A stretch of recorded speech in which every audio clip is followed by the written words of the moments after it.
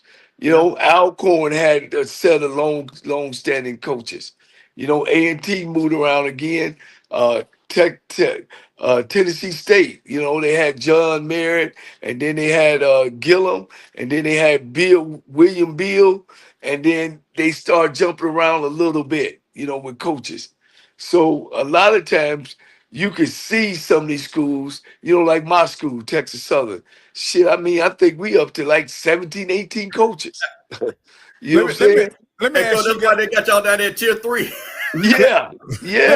Let me ask you guys. Let me ask you guys this. I'm just going to ask for the blue bloods in this regard, because I think this is important for anybody who is looking at HBCUs, looking to send their children there, whatever. Coach, give me 5 schools.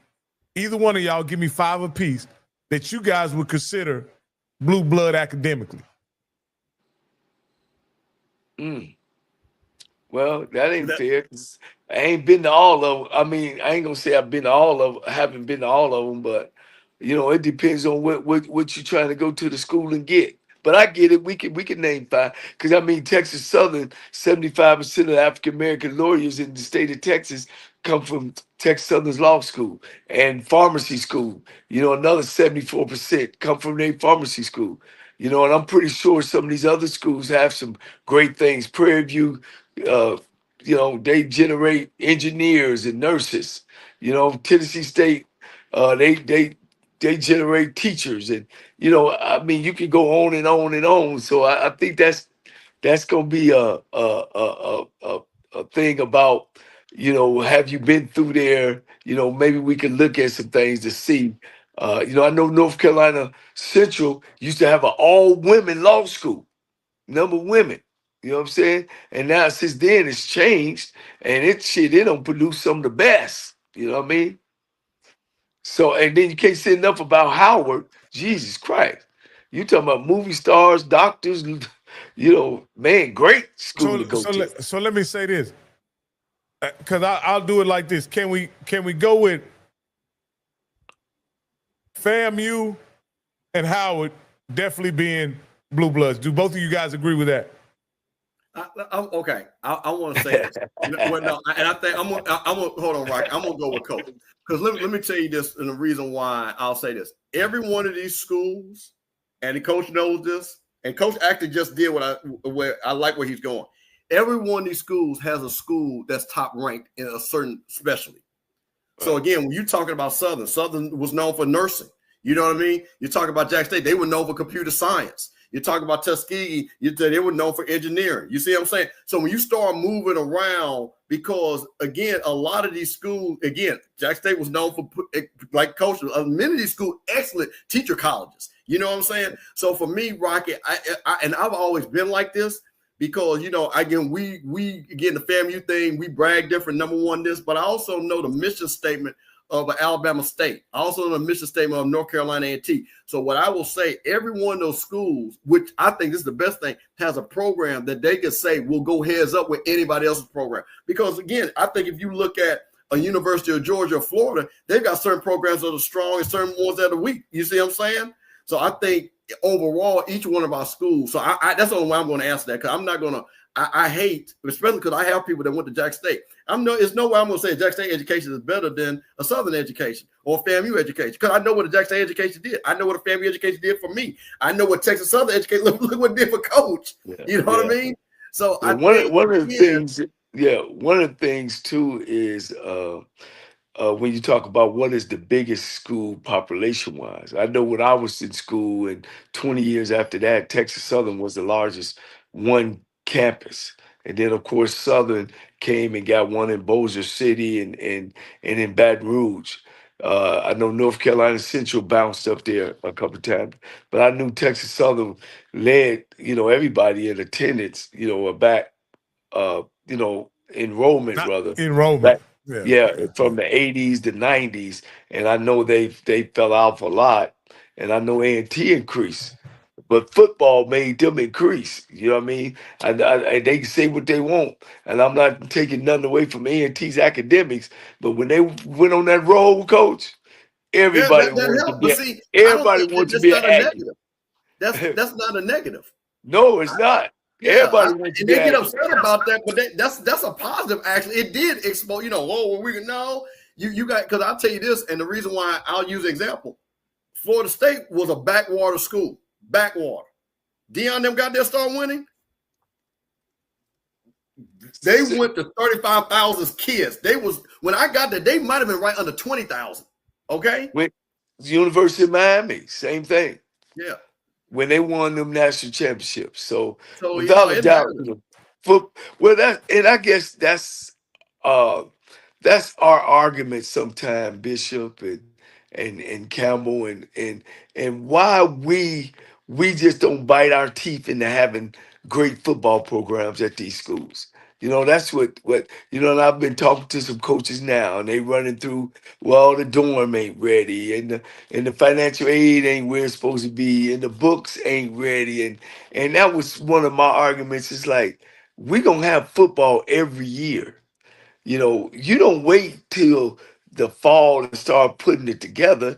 When January comes, I think the administration should start preparing to get ready for football season. So when them kids come there, everything's in place. And man, I hear the same stories, guys, I heard 40 years ago.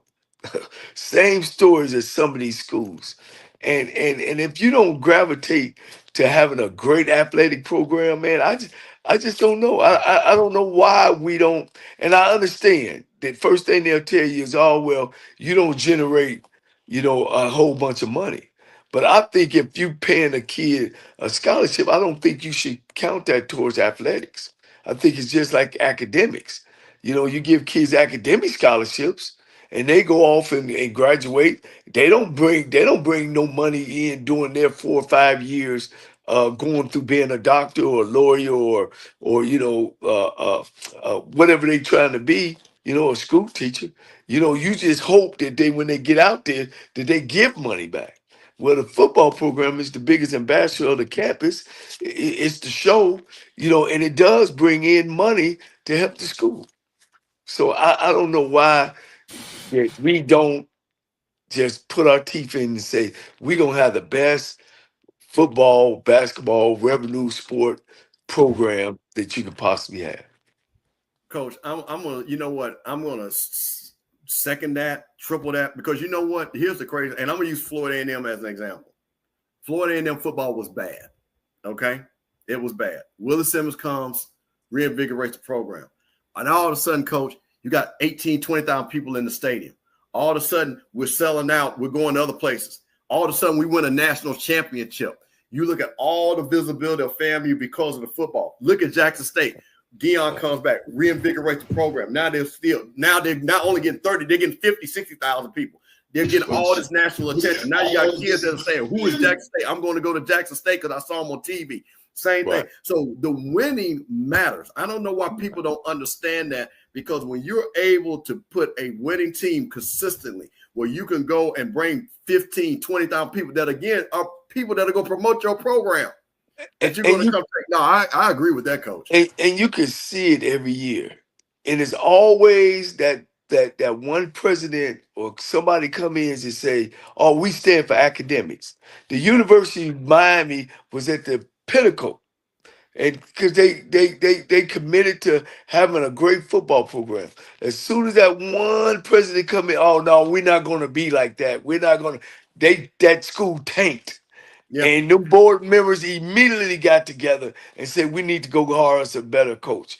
I mean, it goes on and on. Michigan is Michigan, because Bo Schembacher and them old guys used to, coach them teams to winning records, man. The University of Alabama, you can't say enough. It's because of their football program.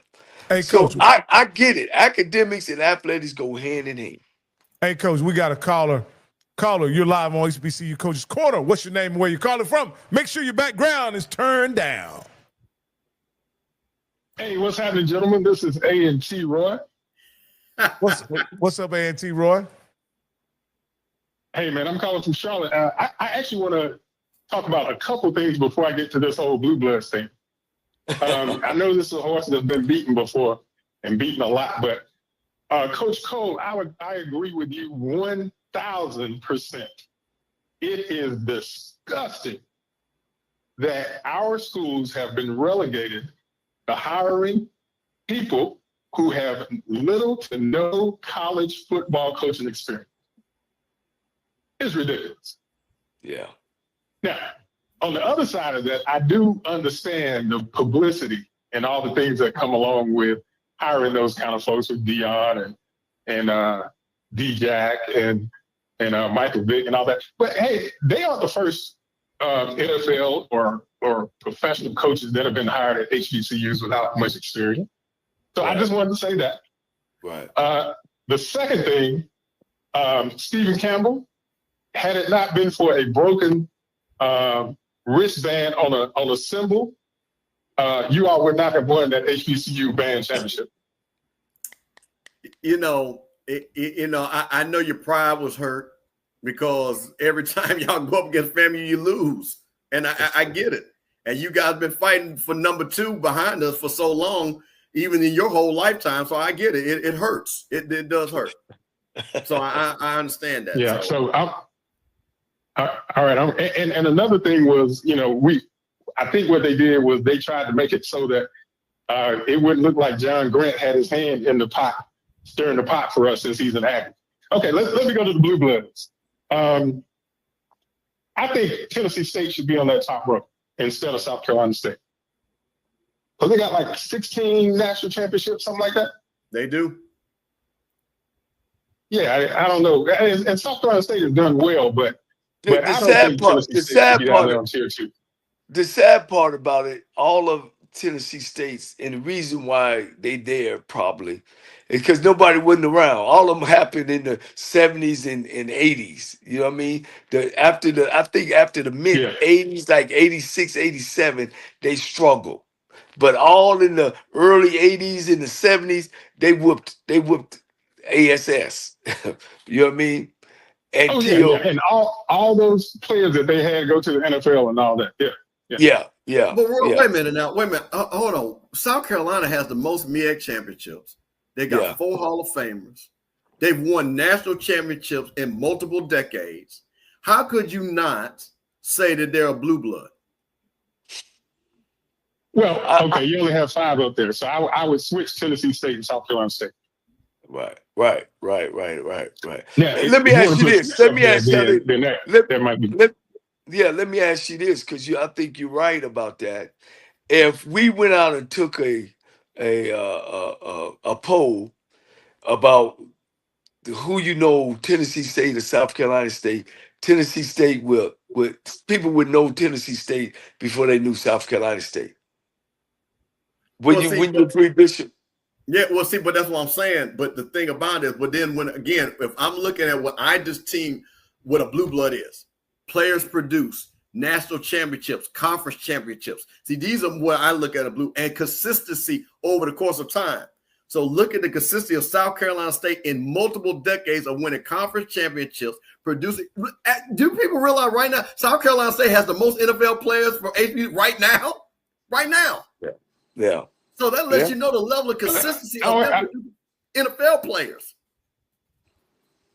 So I don't have a problem with all that. I just think Tennessee State because they have more national championships, even though they want to vote on. I think they can be raised up now without them South Carolina State being brought down. That's my thing. I think Tennessee State needs to be raised up now. South Carolina State being brought down, because I just think when we're looking at the criteria of what a blue blood is, that goes. South Carolina State checks off every box.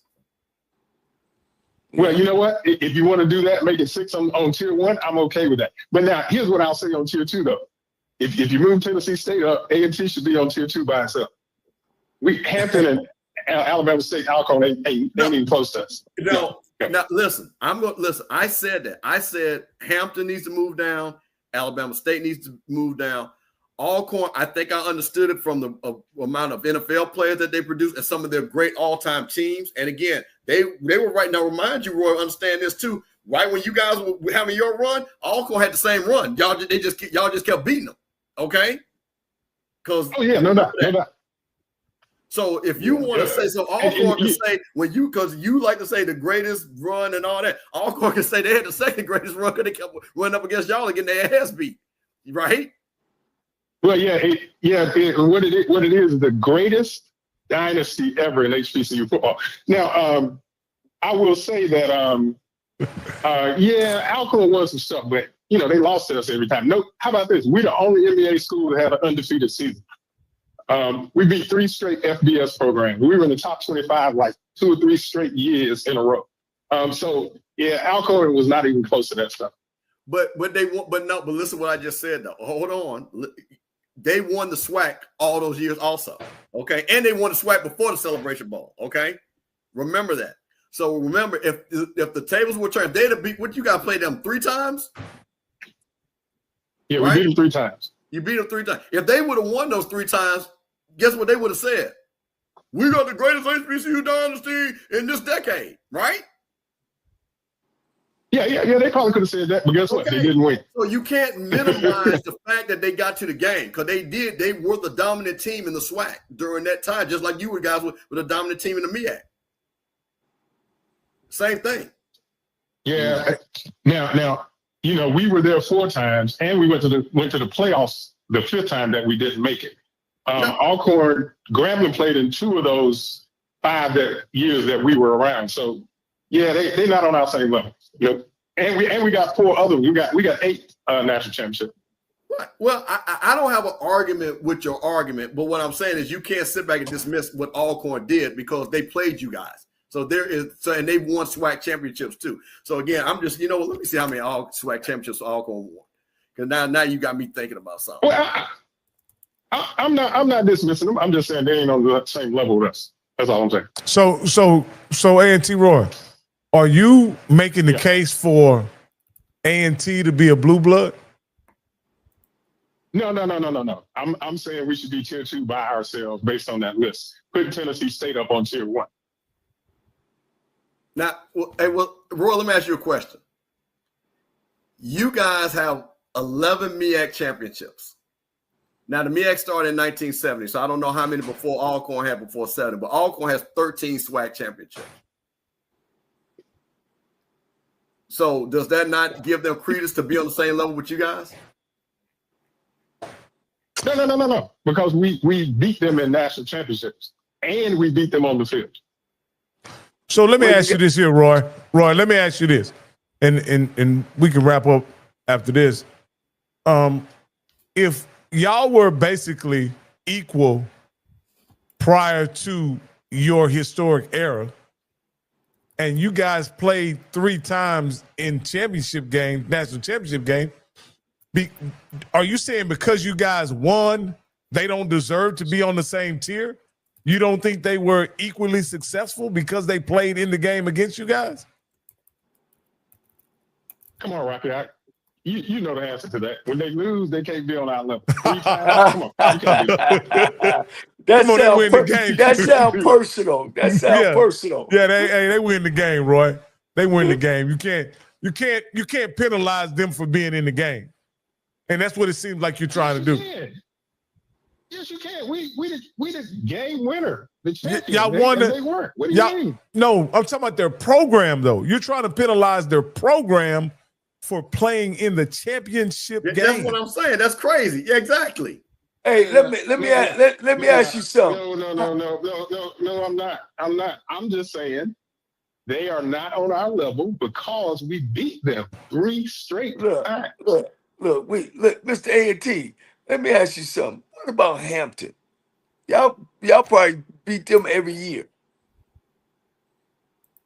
No. How about this? Hampton has their record against us is much worse. I mean, they're way ahead of us in winning. Okay. So they used to beat y'all pretty good. Yeah. I think. I forgot about 3 games in a row right now to Hampton. What's my coach used to be there? He's at Virginia Union as the athletic director. So A&T Roy, how does these last 3 seasons factor into your all by yourself status.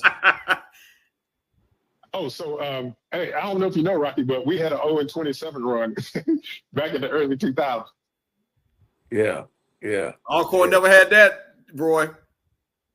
Yeah, but listen, national championships. 4 they got before 5. The celebration. They got Roy. Alcorn has 5 national championships. You guys got what, 8 allegedly? 8. Yeah. We got 8. But they got 5. They got 5. They got 5. Some of them was in Division 2 now. Okay. Yeah, I get it. But we had 4 before Celebration Bowl. Then we got 4 during the Celebration Bowl. And we went to the playoffs. And we had an undefeated season. We beat 3 FBS programs. I don't know anybody can say that. Nobody can say that. Oh, Roy, my only point in saying it is you want to take the team off your tier that played in the national championship game with you, and they don't have the recent debacle of a history that you guys have right now. And so hold up. How does the recent history of the program, shouldn't it also, especially when it's 1 in, 2 in, shouldn't it also factor into how you guys are viewed? Well, it might, but and let me say this. I think you all will agree with this. I don't know. But the level of competition we're playing against now is a bit different. And I'm gonna guarantee it's better than the SWAC.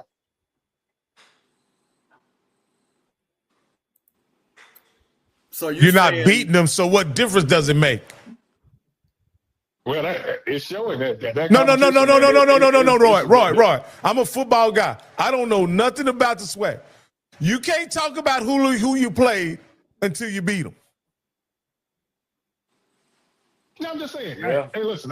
Roy, your argument. Wait a minute, hold on. Wait a minute, Roy. Here's the problem with your argument. It would work if, as you said, you coined the phrase "beat the blacks." Y'all ain't even beating the blacks. So take the CAA out of it. Only this past year. So South Carolina State mopped you up. Central's been mopping you up. So you can't claim that if you can't be. It would be fine if y'all were undefeated against the blacks. Did they lose against Winston-Salem a couple years ago? They almost did. They should have lost. No. We barely beat them. Morgan State whoops them up. Yeah, that was during the greatest dynasty ever. And Florida A&M won 2 games. Yeah, they won those games. I'll take those celebration bowls. Yeah, well, exactly. We already know. I'm not going to rehash that. But you see what he did, Rocky? Every school loses during the season. Hey, he moved the goalpost out in the parking lot. What he did? He can't beat the blacks. Hey, look. It was only last year that we didn't beat the blacks. The years before that, we beat. Did y'all have a Division I win last year? We did not. Hey, look, and I got PTSD around it too, baby. I'm hurting over this. Being that you guys play in that conference, I actually want you guys to be successful. Yeah. I want you guys to represent HBCUs and black colleges in a good way. It's just that you guys have not been able to do that. Yeah. And you can say what you want to about that conference, but nobody in the CAA is winning national championships. Yeah, so this year we play in the beginning of the season, there are 3 CAA teams ranked in the top 25. And don't get me wrong, I agree. Every time we beat them, were there any CAA teams ranked higher than Jackson State? Yes, I think 2. Okay. Villanova and I think Rhode Island. So, but not the whole conference, huh? Hey, listen. No. Only 3. I think it's 3 of them in the top 25. So, listen, every time the HBCUs beat PWIs, man, it's for the culture. And, we can hate on each other, but, and some people don't do that. They don't like it still. But, man, it's for the culture, and it helps all of us look good. Well, I want to say something. I think we love the fact that. Again?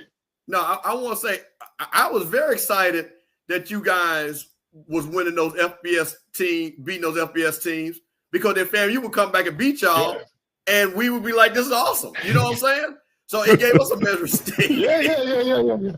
What was that? Appalachian State they beat? Who they beat? Appalachian State? We beat Appalachian before. That was before they moved up to FBS. They were leaving the next year. Okay. But the 3 teams that we beat FBS were Kent State, Charlotte, and East Carolina. Okay. East Carolina was the one where he said, "Show me my money," right? That was "Show me my money" game, right? Bring me my money game, right? Yes. Yeah, they didn't want to pay. They wanted to cancel the game because it got rained out on Saturday, and they didn't want to pay us. But we ended up saying, "No, we're gonna play this game. Y'all gonna pay us." That's what he said. Show me my money. No, bring me my money. Hey, thank you, Roy. We're finna wrap up, man. I appreciate you calling in. And don't be a stranger. Call in again, man. Okay, man, I'll do it. Hey, thank you much. Hey, Coach Cole, it's time for you to get us out of here. But I'll let Campbell have his words before we leave. Hey, man, I'm going to say something. I've got this book here, HBCU Sports 101 by HBCU. Kim Richard, my guy. Can you believe, Coach, you're not going to believe this. A Grambling guy actually wrote this book. Can you believe they got that type of education where they can write books down there at Grambling? But this is one of. Go ahead, Coach. What you want to say? I was going to say about Eddie Robinson, one of the longest winningest coaches in NCAA. So where did it come better from Grambling State graduate? Yeah, absolutely. But no, I'm teasing. Ken Rashad's my guy. I ask everybody, hey, man, go support him, KenRashad.com. Buy it. Great book, a great read. Every HBCU person should get this book. Support this brother. Again, and this is Ken, you see him on HBCU Sports. That's his face on the back. But I told him I'm going to shout him out. I got this book, so it's going to be a great read. So, once again, this just shows what all our alums are doing at, all these various schools, writing books, doing all these great things. But, shout out to Ken Rashad. Again, I bought the book. He didn't hook the boy up. So I want everywhere to go to KenRashad.com and buy HBCU Sports 101. Oh, man, that's great, man. That's fabulous, man. We're back in the saddle, Campbell, and it's a great field, man, to get this game back going. Is Rocky still on here? Can you tell us? Yeah. Can you tell us who we got on Thursday? On Thursday, I let them know early in the broadcast, Coach. Okay, I'm sorry. We got your protege, none other than Tremaine Jackson, head coach of Prairie View A&M University. Got them folks fired up. Got folks telling lies down there, Coach. Got them believing they don't know the difference between the goal and the standard. It's 7 o'clock, right? 7 p.m. Houston time? Yeah. Texas time? It's doing a lot of great things, man. So, guys, right now we're trying to round up all the SWAC and MEAC head football coaches, to get everybody riled up and get ready for the season. It starts August 23rd when you got North Carolina Central and the Southern Jaguars in Atlanta, Georgia, and we'll be there. Again, guys, hey, the world, man, is left, is right, is up and down, is explosive. We've been having all these tornadoes and fires and everything, man. So if you feel yourself at the end of the rope, you tie a knot, baby. I guarantee you, because ain't nobody bad like you. Keep hanging in there. My name is Dennis Jr., and I won $500 on the lunch money for keeping up with the Jonas Bracket Challenge.